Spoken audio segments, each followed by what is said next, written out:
à tous, bienvenue dans cette nouvelle séquence des Cafés de l'après qui marque un événement aujourd'hui, c'est le lancement officiel du livre des Cafés de l'après.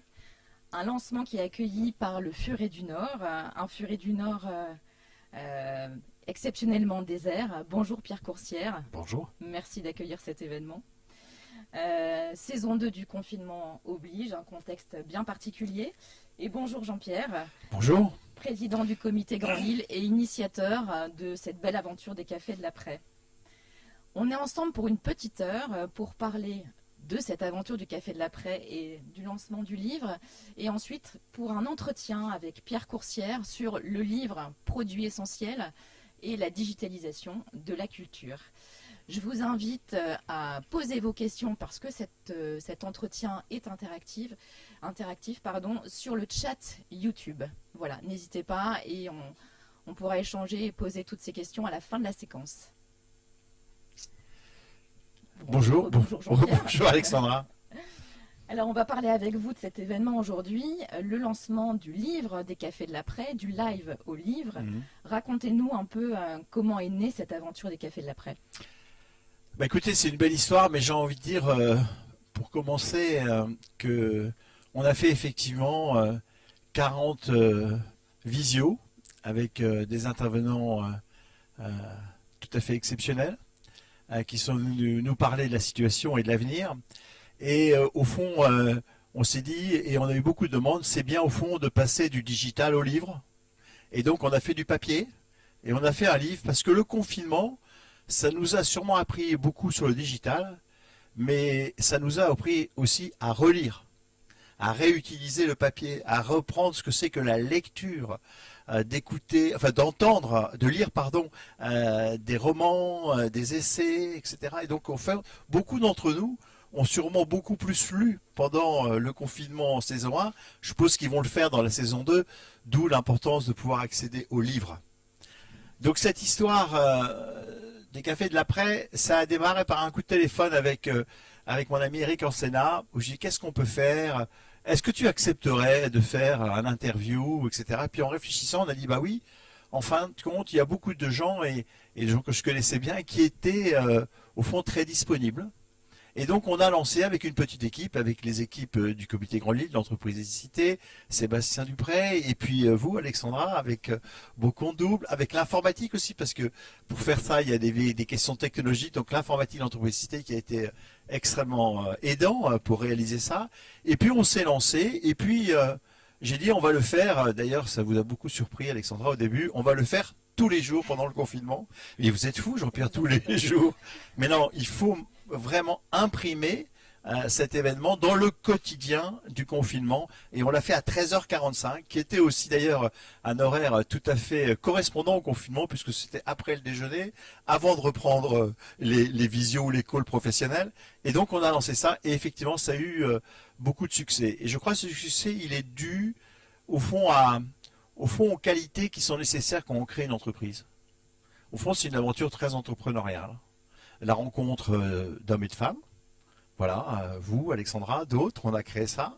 Là aussi, le besoin du public, votre besoin qui était, en fin de compte, de faire front face à la crise, mais en même temps, de regarder un peu plus loin que les difficultés énormes du quotidien de trésorerie, de garde d'enfants, d'emploi, de finances.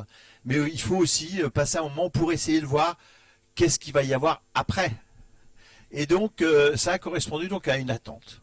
Donc vous avez monté en fait une cellule stratégique, voilà, en même temps qu'une cellule de crise, exactement, avec des personnalités d'horizons variés. Exactement. Un peu alors ces personnalités, effectivement, on a voulu les faire d'horizons très variés. Donc il y a eu des philosophes, des hommes de culture.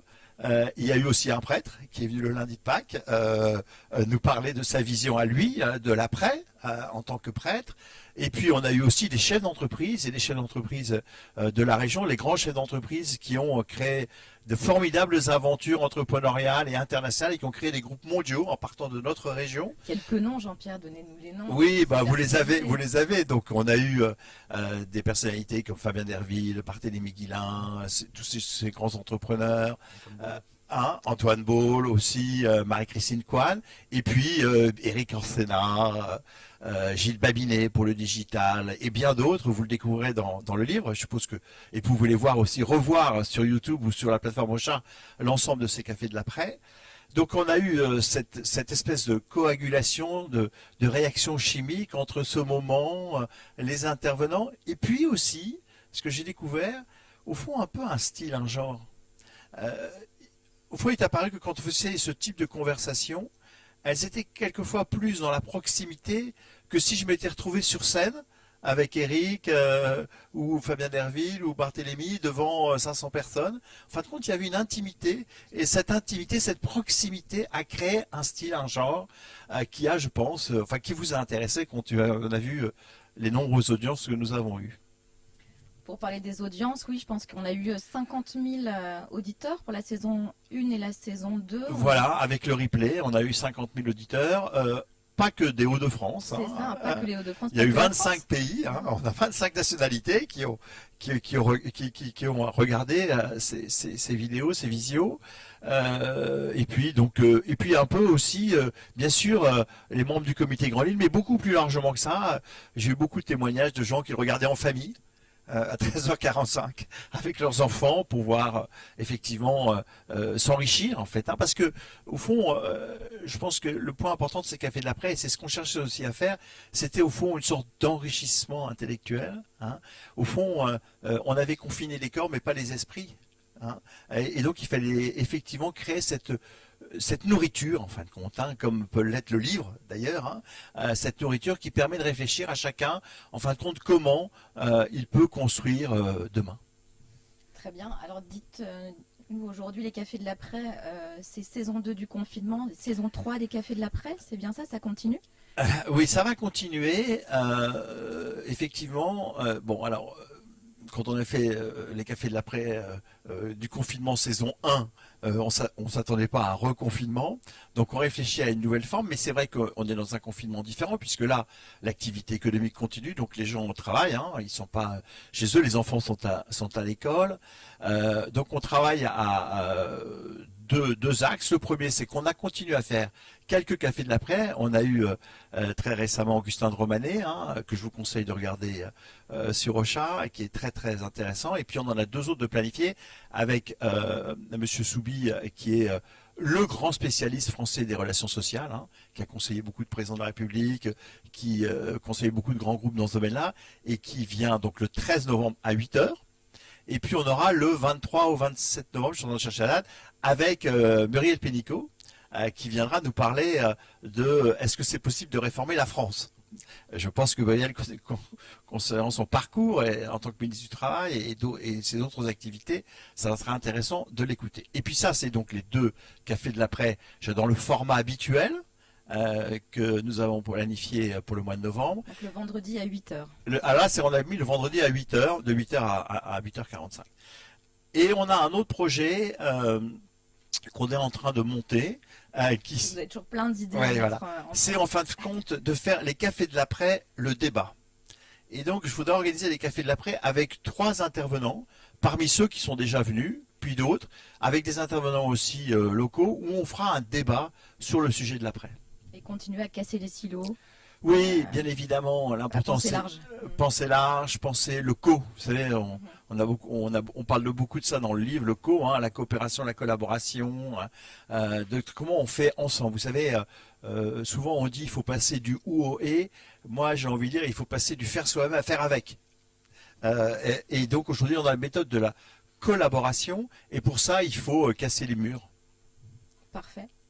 On va revenir, si vous le voulez bien, au lancement, l'événement du jour, le lancement du livre des cafés de l'après.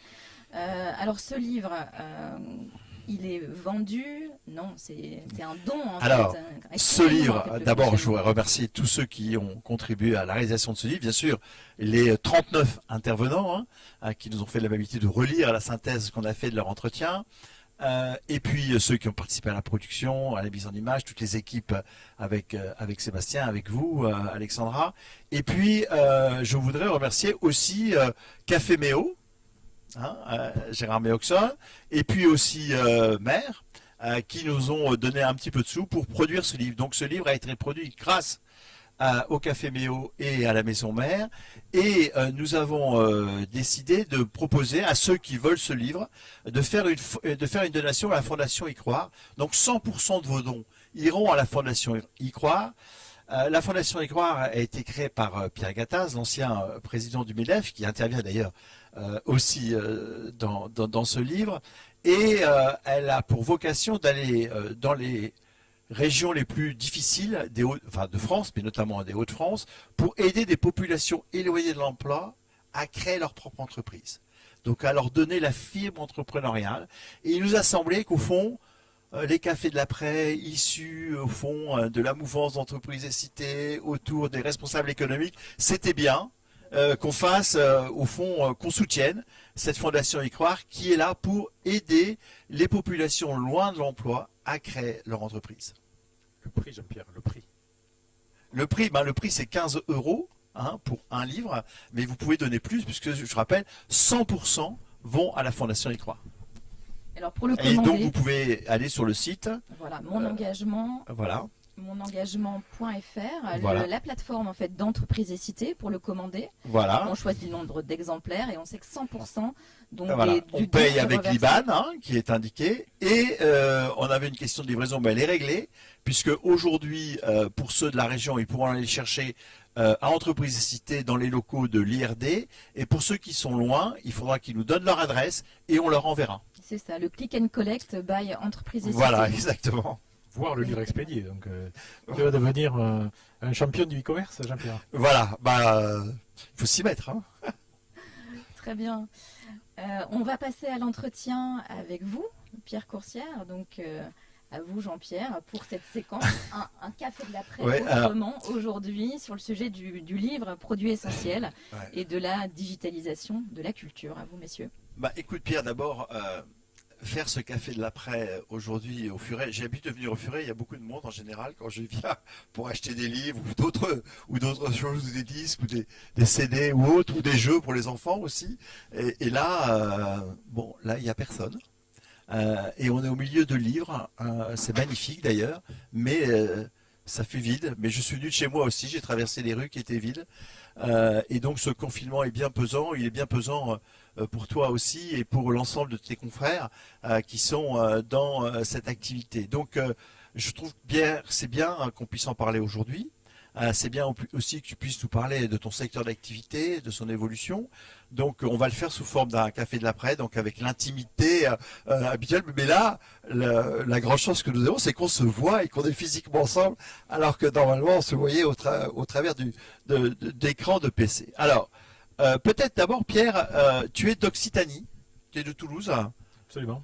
Voilà. Exactement. Et on le sent, on le voit à ton accent d'ailleurs, tu l'as pas complètement perdu. Donc tu as passé ta première partie de ta carrière à la Fnac, qui est aussi un acteur dans ton secteur, qui aujourd'hui d'ailleurs ne peut plus vendre de livres non plus d'ailleurs. Ils sont comme nous. Voilà, comme vous. Mais qu'on peut continuer à vendre des PC et des téléphones. C'est bien ça. Absolument, tout à fait. Voilà.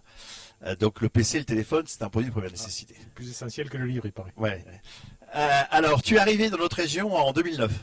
2003. 2003, c'est une erreur. Alors, et tu as été nommé président du directoire du Furet. Voilà, cette belle maison, cette ancienne maison, très, très ancrée dans le Nord, mais aussi de plus en plus nationale, puisque aujourd'hui, avec le rapprochement avec 2 sites à Lyon en 2018, vous êtes la première librairie indépendante.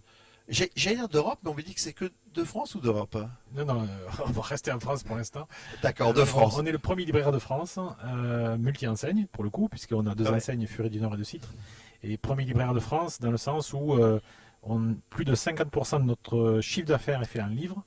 Donc des gens comme la Fnac que tu as cité vendent plus de livres que nous, mais pas en tant que libraire, puisque nous sommes libraires, puisque notre activité principale est le livre. Donc vous avez 31 magasins, Furet plus de Citre, donc vous êtes à peu près dans toutes les villes de France, j'imagine, à peu près maintenant. Pas mal, oui. À peu près. Principalement Hauts-de-France, Île-de-France et Rhône-Alpes.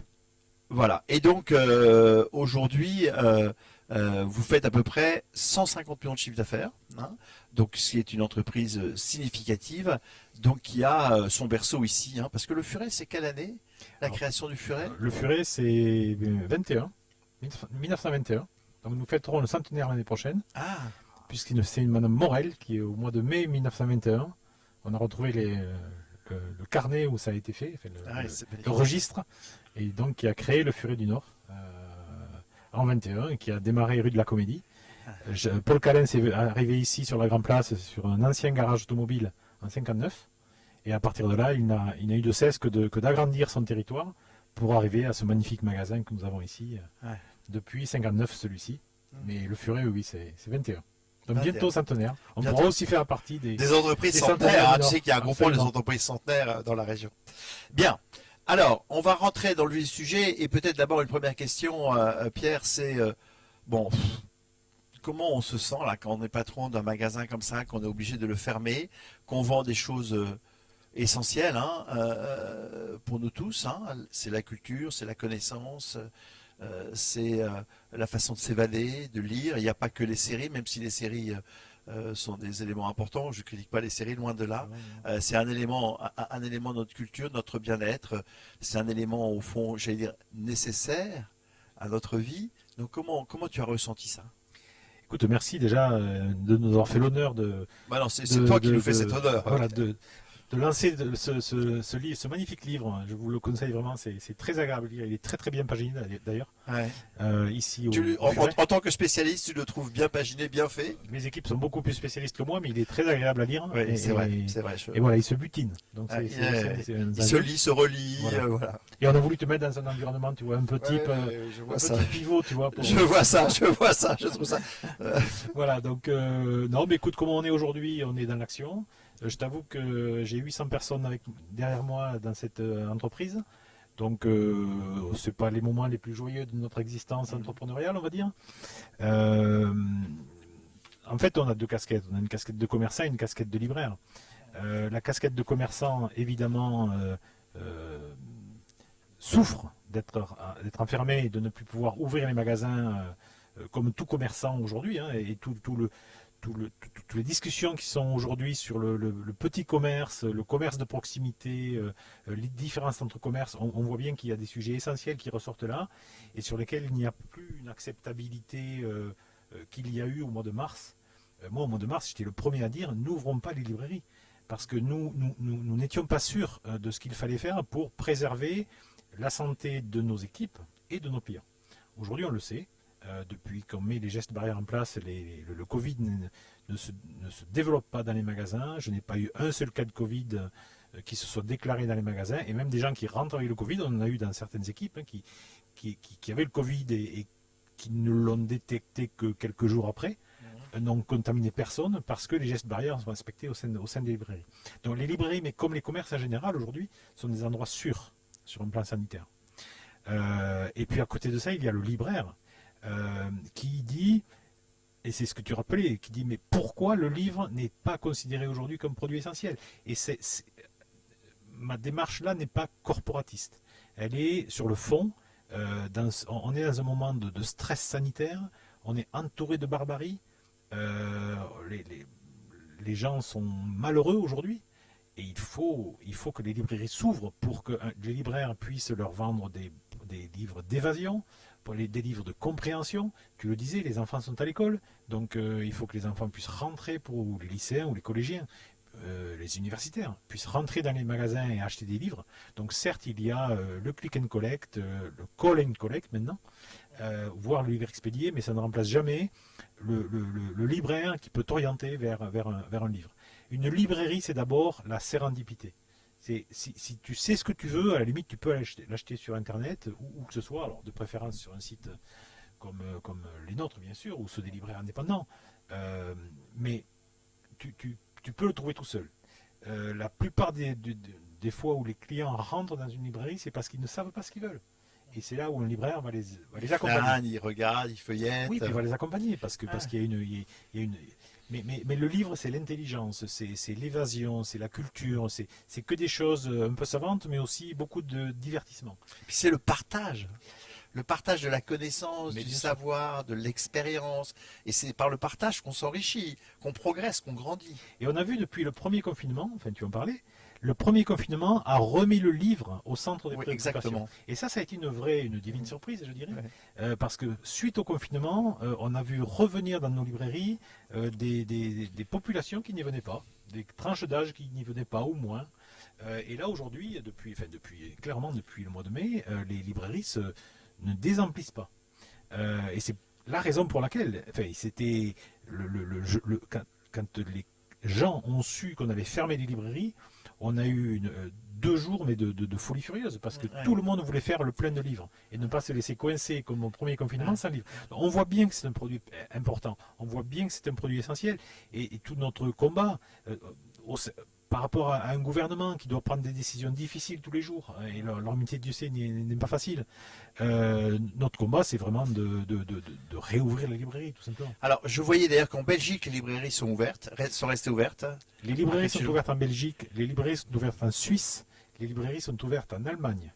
Donc Elles voilà, viennent de rouvrir en Allemagne. elles viennent de réouvrir en Allemagne Ah. parce que les Allemands ont compris qu'il fallait les réouvrir. Alors, il ne s'agit pas ici de faire des discours anti-gouvernementaux sur ce sujet, parce qu'on sait tous que dans une période de guerre, entre guillemets, il faut rester aligné derrière le chef. Mais dans tes débats actuels avec le gouvernement, vous en êtes où? On pousse, hein. On sait au gouvernement, en fait, c'est un secret pour personne qu'il y a vraiment les deux écoles entre les économistes et les sanitaires, on va dire. Et évidemment, un gouvernement, il doit trancher en permanence. Moi, je pense que le président a dit une chose très importante. Il a dit qu'il faut apprendre à vivre avec le virus. Et je pense qu'il a raison. Et ce virus, il ne va pas s'arrêter au bout de 15 jours ou d'un mois de confinement. Donc, nous disons, s'il faut apprendre à vivre avec le virus, faisons-le avec des librairies ouvertes. Voilà. Et comme ça, ce sont les libraires qui pourront vendre des livres. Après tout, ça n'est que Et puis logique. derrière, il y a les écrivains, il y a les imprimeurs, il y a tout un écosystème. Je veux dire, il n'y a pas que les libraires qui sont concernés, parce que si. Tous les écrivains aujourd'hui se mobilisent, en parlent, ont accès aux médias pour en parler. Philippe Labro en parlait hier sur RTL. Buñuel est Il y a une pétition qui est il lancée y a une par pétition qui a déjà plus de 200 000 Ouais. signatures. Éric Orsena en a parlé Éric très bien. Orsena en a En fait, parlé, hein. Beaucoup d'écrivains qui ont accès aux médias en parlent. Et Philippe Labro le disait très bien. Il disait, mais derrière un livre, il y a toute une production. Bien Il sûr, y a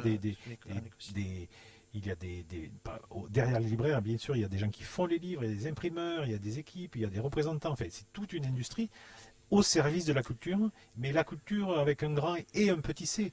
La culture, c'est tout autant le dernier Lucky Luke qui va permettre à un gamin de lire une bande dessinée plutôt que de regarder la énième série sur Netflix ou sur je ne sais quoi, parce qu'il n'a rien d'autre à faire.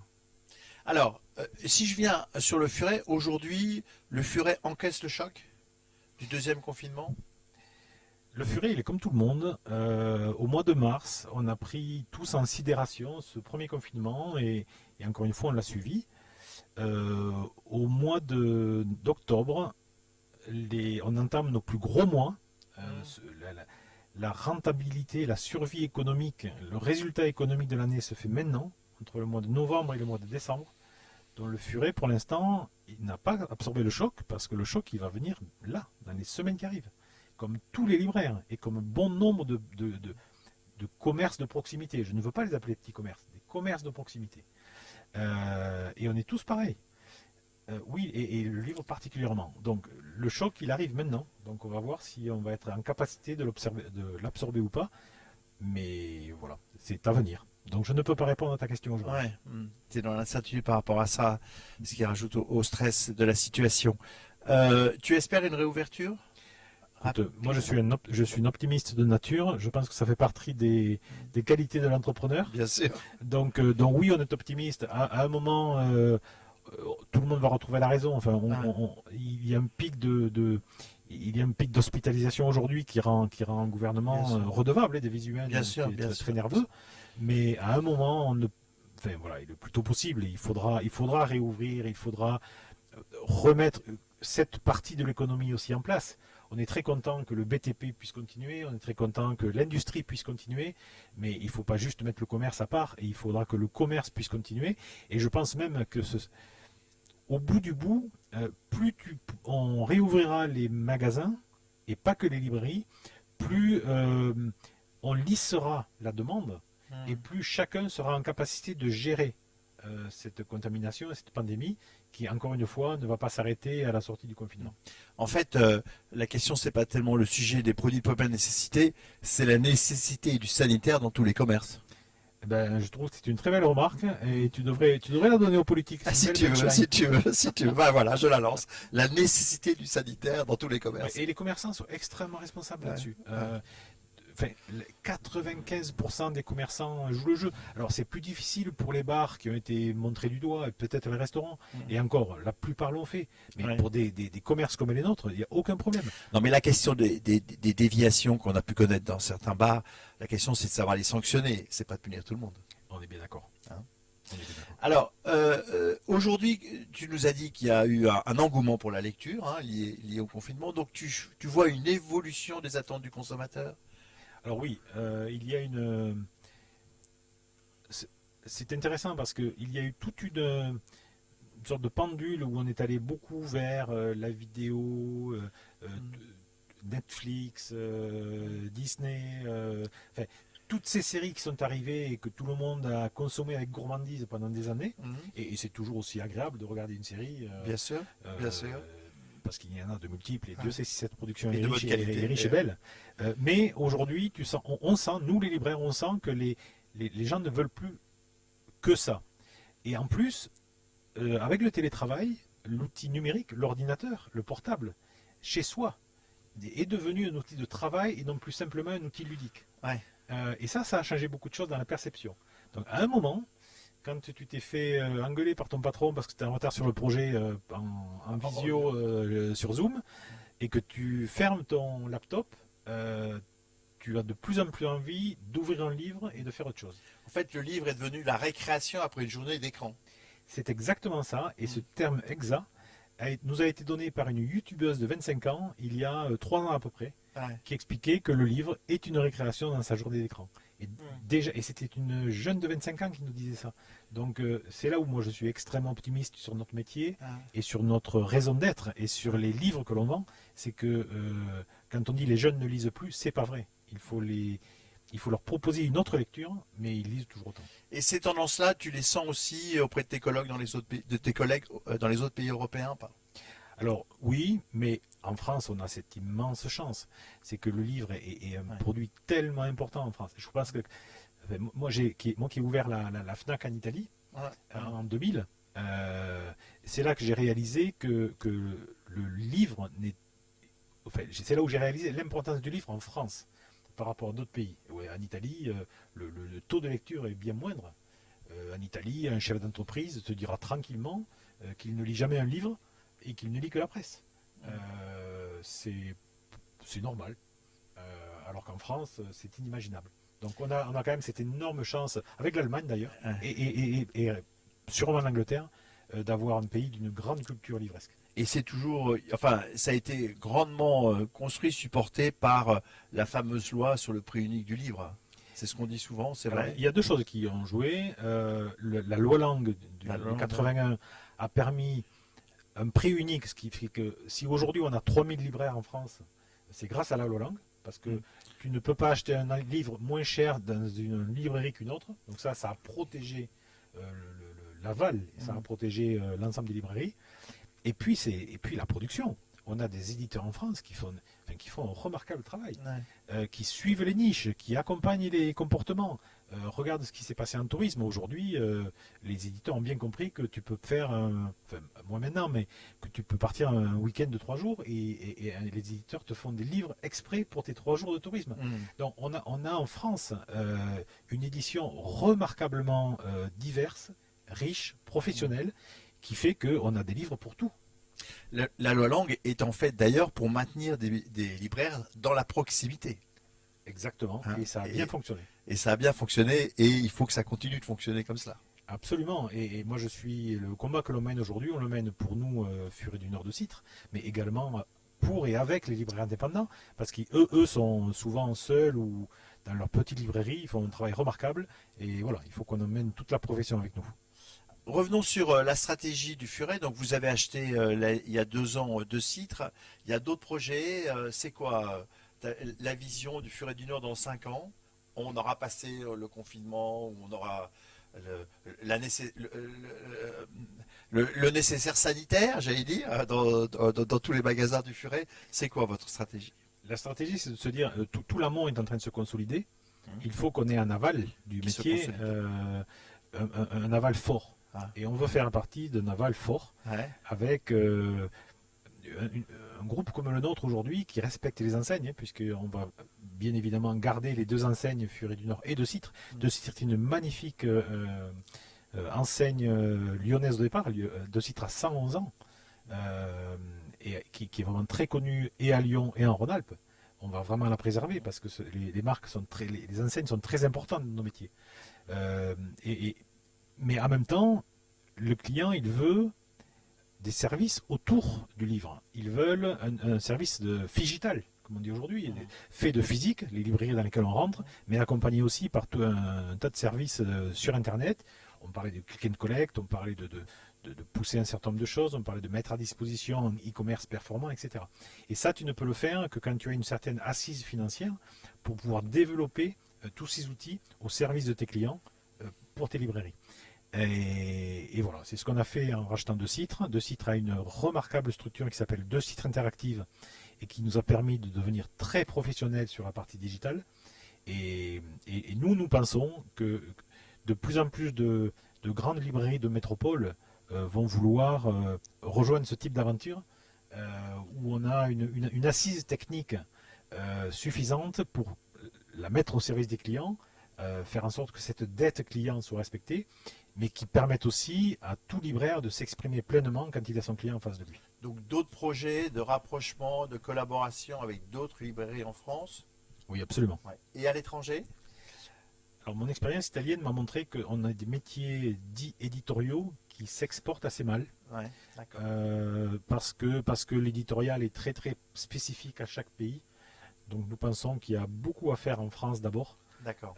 Et non, l'étranger n'est pas, enfin, l'international n'est pas dans nos métiers n'est pas une fin en soi. D'accord. Mais si je te disais, c'est quoi? C'est dans les 5 ans, doubler le chiffre d'affaires, tripler tu veux peut-être pas me répondre d'ailleurs. Non, non, non, c'est que autant je ne me mets aucune limite, Ouais, autant on fera les choses intelligemment, si elles ont d'accord. du sens.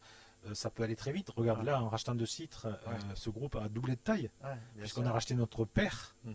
en région, qui était en... Mhm. Il y en avait 2 en France, Furet du Nord et De Citre. Mhm. Donc on s'est mis ensemble et tout de suite on a doublé de chiffre. Donc ça, je dirais, c'est une occasion incroyable. Après, les choses se feront, j'imagine, de façon un petit peu plus progressive. C'est bien, pendant ces cafés de l'après aussi, de parler justement de perspectives positives, optimistes, de développement. Et bravo à toi et à toutes tes équipes. Bon, je vais pas citer le nom du grand méchant que tout le monde cite, qui fait beaucoup de ventes, enfin qui fait que ces ventes en digital. Mais au fond, cette situation aujourd'hui qu'on a, et pas que pour les libraires, mais aussi au fond pour l'ensemble du commerce, est-ce que au fond cette crise n'a pas révélé aussi qu'on avait pris du retard par rapport à la digitalisation de la vente? Pas du tout. Oui. Pas du tout. Le grand méchant loup dont tu parles n'est là que pour nous mettre devant nos responsabilités, mais aussi nos responsabilités sociétales. Aujourd'hui, on parle beaucoup d'Amazon, puisque c'est lui dont on parle, parce qu'il se retrouve dans une position un peu incroyable, y compris pour lui, de se dire, ben, tout le monde a fermé, donc tout le monde va commander chez nous, et je dirais presque de façon accidentelle et subie, y compris pour eux. Mais ce n'est qu'un épisode. Le fond du sujet, c'est quoi? C'est que post-confinement, on a vu revenir des gens dans les librairies. C'est-à-dire que tout le monde a compris qu'il y avait d'excellents professionnels, et pas que d'ailleurs, pour aller acheter du livre sur Internet et se le faire expédier chez soi. Mais il y a une vraie tendance de fond à revenir à sa librairie locale, à avoir envie et avoir envie en tant que consommateur et en tant que citoyen de revenir et de faire vivre sa librairie au bout de la rue. On l'a vu nous, on l'a vu dans toutes les librairies, que ce soit ici à Lille, qui est un immense magasin, une des 5 plus grandes librairies en France, comme dans nos petits magasins, le plus petit étant à Saint-Priest, qui fait 100 mètres carrés, on a vu des gens qui qui attendaient le jour de l'ouverture post-confinement et qui nous ont dit on est heureux que vous soyez là et on a compris que c'était de notre responsabilité que vous soyez là demain.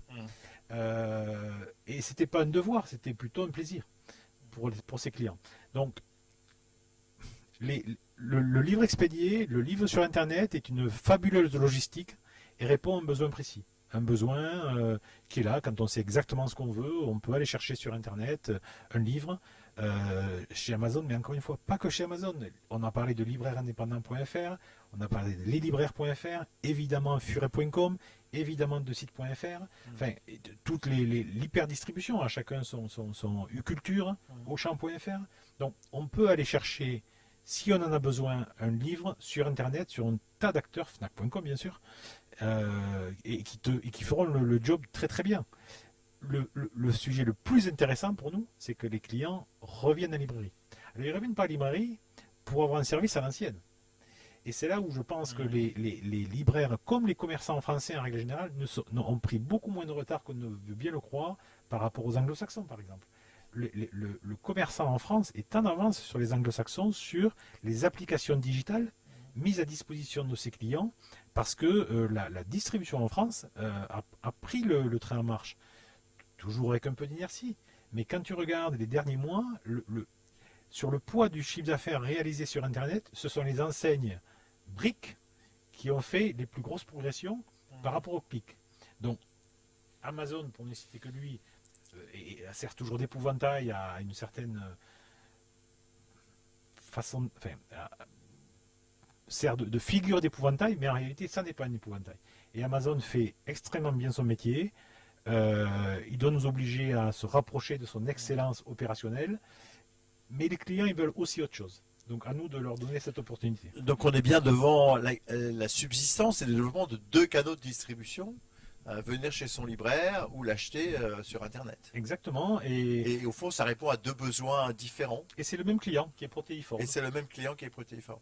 Et alors, le titre de ce café de la presse, c'était est-ce que la culture et les loisirs se digitalisent? La réponse est oui, mais pas 100%, mais pas à 100%. Si je voulais parodier quelqu'un de célèbre, je dirais en même temps. En même temps, ouais. En même temps, c'est nous enseigne briques, il faut qu'on soit brick and click. On connaît cette logique figitale dont on parle, qui est un mot qui dit bien ce qu'il veut dire. C'est que nos équipes, les premiers à nous demander des évolutions digitales, ce sont nos libraires. Ils nous disent, donnez-nous les outils digitaux pour mieux servir notre client quand on l'a devant nous. Et ça, c'est vrai en librairie, mais c'est vrai dans tout le commerce.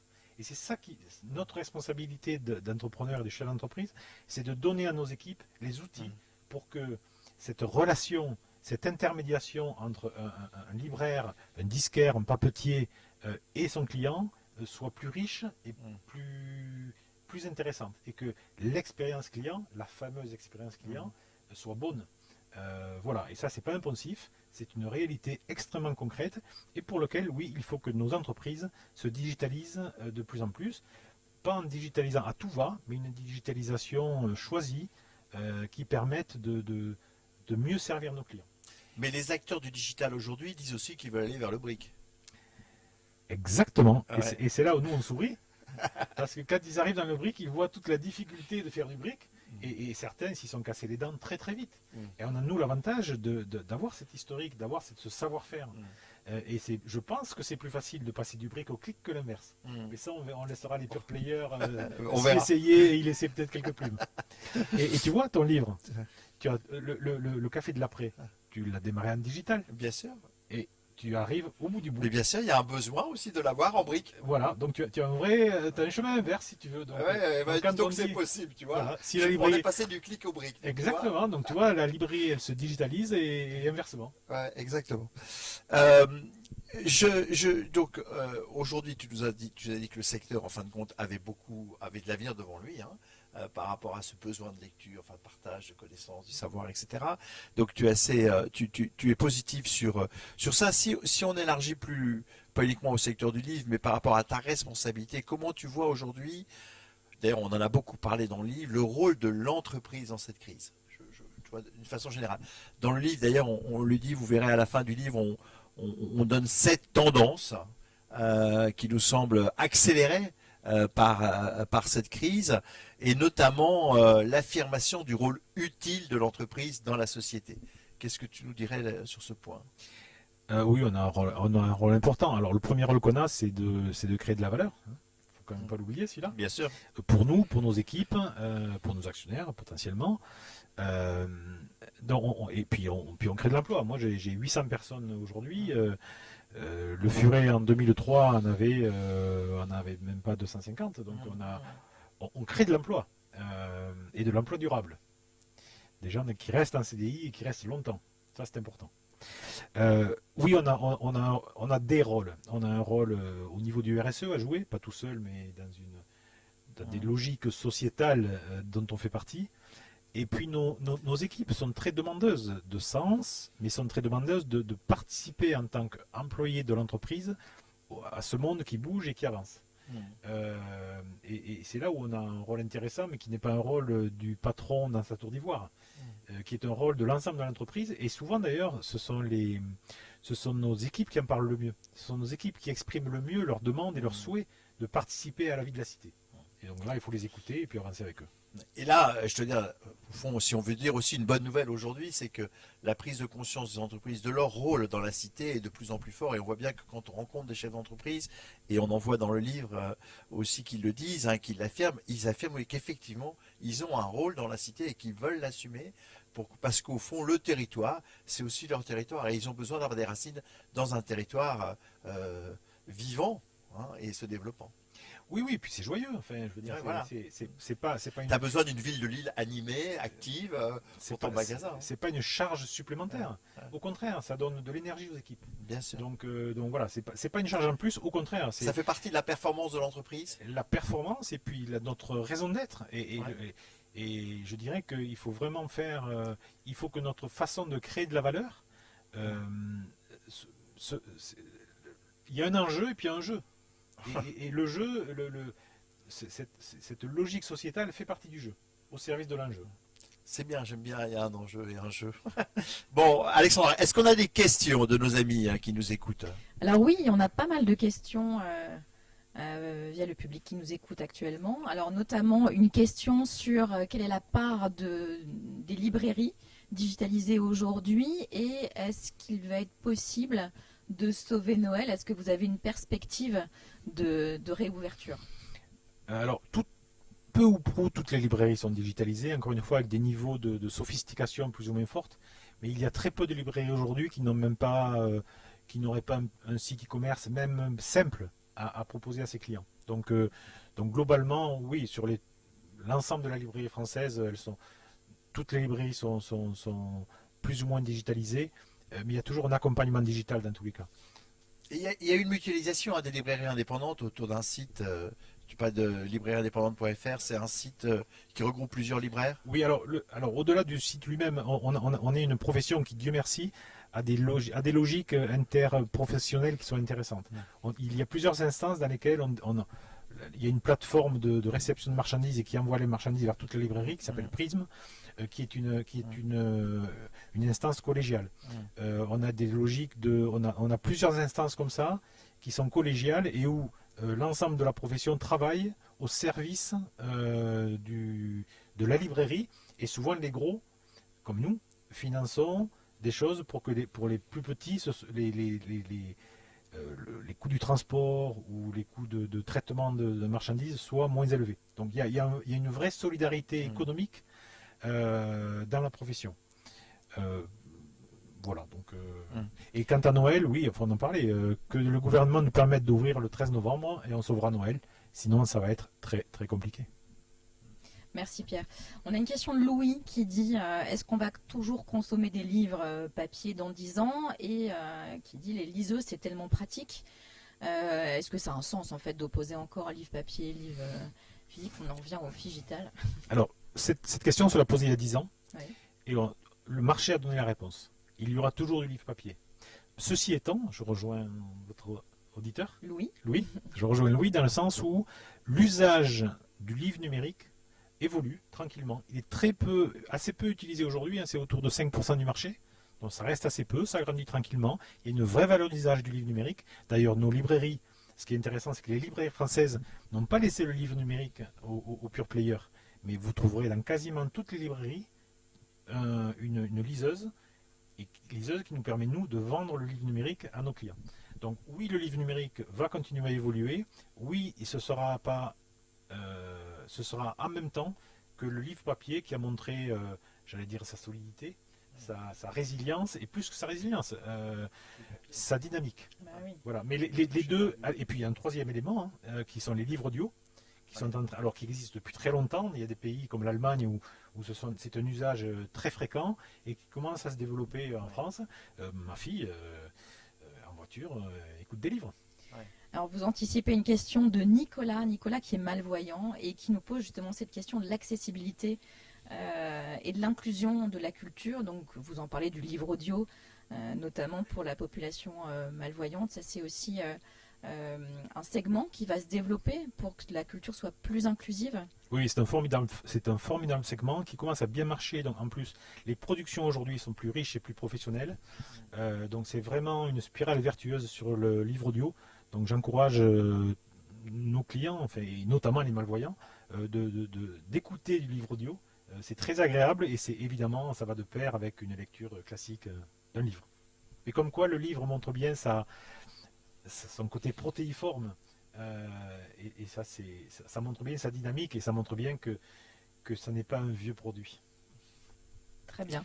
On a une dernière question de Laurent, si on a le temps, qui demande est-ce qu'on a un chiffrage du rebond des librairies post-confinement, Premier confinement. Oui, du premier confinement. Comment ça s'est passé? Est-ce que vous avez eu une explosion de vos chiffres juste après le confinement? Le marché est à peu près. Alors le marché on a fait à peu près statistiquement entre plus 12 et plus 15% sur le marché du livre entre la sortie du confinement mi-mai et l'entrée dans le nouveau confinement.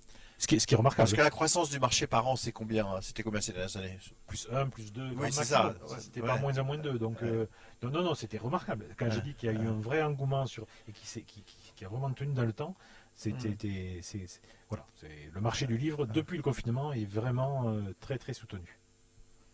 Parfait. Vous avez posé d'autres questions, Alexandra? Juste une toute dernière question sur ce confinement qui est très différent du premier, en fait.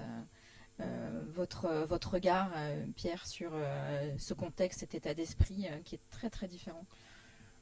Moi je pense, à titre personnel, je pense qu'on a eu raison de ne pas arrêter le pays une deuxième fois, parce que là on allait mettre à terre le pays. Je pense qu'au-delà à côté des malades que l'on voit dans les hôpitaux aux 20 heures, parfois transportés en avion d'un point A à un point B, il ne faut surtout pas oublier cette précarisation rampante qui ne se voit pas, qui est invisible et qui a commencé à se développer au niveau du premier confinement et qui, avec ce second confinement, on voit arriver et se renforcer. Si à Naples, il y a quelques jours, il y a eu des événements assez violents, c'est parce qu'aujourd'hui, il y a toute une population qui n'est pas forcément déclarée en tant que salariée, qui n'arrive plus à manger. Donc ça, il faut faire très attention parce que eux pourraient être les oubliés de cette crise, de cette pandémie, et ça fera beaucoup de dégâts qui, pour le coup, ne seront pas visibles. Non, mais on est tous bien conscients aujourd'hui que la crise sociale peut être très forte après cette crise sanitaire et la crise économique, en fait. Exactement. Et c'est un sujet sur lequel chacun est bien alerté. D'où l'intérêt de pousser jusqu'au bout la capacité de continuer à faire fonctionner l'économie tout en respectant les règles sanitaires. Et tu as raison de dire, on a beaucoup appris sur les règles sanitaires. Oui. Et donc, il faut en tenir compte pour continuer à faire fonctionner l'économie. Voilà, on est à la fin de ce café de l'après. Donc, je voulais vous dire plusieurs choses à la fin. D'abord, vous dire que le 13 novembre, donc, nous recevons Raymond Soubille. Je rappelle que Raymond Soubille, justement par rapport à cette question de crise sociale, va être un éclairage. C'est quand même, je crois, le meilleur expert de cette matière en France. Il a bien beaucoup pratiqué ces questions-là. Et puis nous aurons le 27 novembre Muriel Pénicaud aussi. C'est le 27, qui, vous savez, tous était ministre du Travail, et qui a sûrement beaucoup de choses à nous dire sur justement la transformation, en fin de compte, de la société et de l'État dans cette crise, et même en dehors de cette crise. Je voulais après vous réinciter à commander cet excellent livre. D'ailleurs, ça peut faire un très beau cadeau de Noël. Beaucoup d'entreprises d'ailleurs commencent à l'acheter pour leurs équipes de direction ou plus larges. Il est très bien fait, c'est vrai, je dois le dire. Je le dis parce que c'est pas moi qui l'ai fait, donc je le dis plus facilement. Il est très bien fait, il y a de très belles photos, il y a des bons résumés, ça se parcourt, ça se lit par bout, des moments, des phrases, des citations. Et je pense que c'est très éclairant, enrichissant, inspirant, et ça vous permettra, je pense, peut-être de passer un peu cette période difficile et surtout de réfléchir à demain parce que, chers amis, il y aura un demain. Il y aura un demain, c'est sûr. Et donc, à nous de le préparer. Et en tout cas, nous, modestement, c'est ce qu'on essaye de faire avec notamment ces cafés de l'après. Et à y croire, hein, je Et à y rappelle, croire. Et bien entendu, monengagement.fr, Donc, voilà. pour donc faire un don et commander vos livres des cafés de l'après. Donc 100% des recettes des 100%. cafés de l'après iront à cette fondation Y croire, créée Voilà. par Pierre Gattaz. Sur le site, qu'on peut voir sur le site. Voilà, monengagement.fr, le portail d'entreprise et cité qui est 100% sécurisé. On peut payer en CB, en quelques clics, c'est extrêmement pratique. Et vous mettez votre adresse si vous voulez vous le faire livrer chez vous, notamment si vous êtes en dehors de la métropole lilloise. Parce que la métropole lilloise, vous pouvez aller le chercher à l'IRD Entreprises et Cités, à Marc-en-Barœul, 40 rue Eugène Jacquet. Sinon, vous mettez votre adresse et on vous l'enverra. On est en train de mettre en place une logistique parce que on est passé du clic au brick, mais on n'est pas très bon pour encore l'expédition, Pierre. Si tu veux mes camions, je les mets à disposition. Ah, c'est peut-être une bonne idée. Hein. Bien, merci de nous avoir écoutés. Bon confinement, bonne lecture avec tous les livres que vous avez achetés juste avant le confinement, ceux que vous avez achetés sur lefuret.fr ou sur les sites français de commercialisation. Essayons d'éviter, je ne vais pas paraphraser le Premier ministre, mais Vous avez le choix. Tous les libraires aujourd'hui ont un site internet. voilà. Que ça va de fnac.com à uculture en passant par furet.com, sites.fr et tous les petits libraires indépendants. Donc vous avez vraiment le choix pour acheter vos livres. Donc, Voilà, ce sera le mot de la fin. Achetez des livres et lisez-les pour préparer le demain. Merci à tous. Merci. Merci. Merci.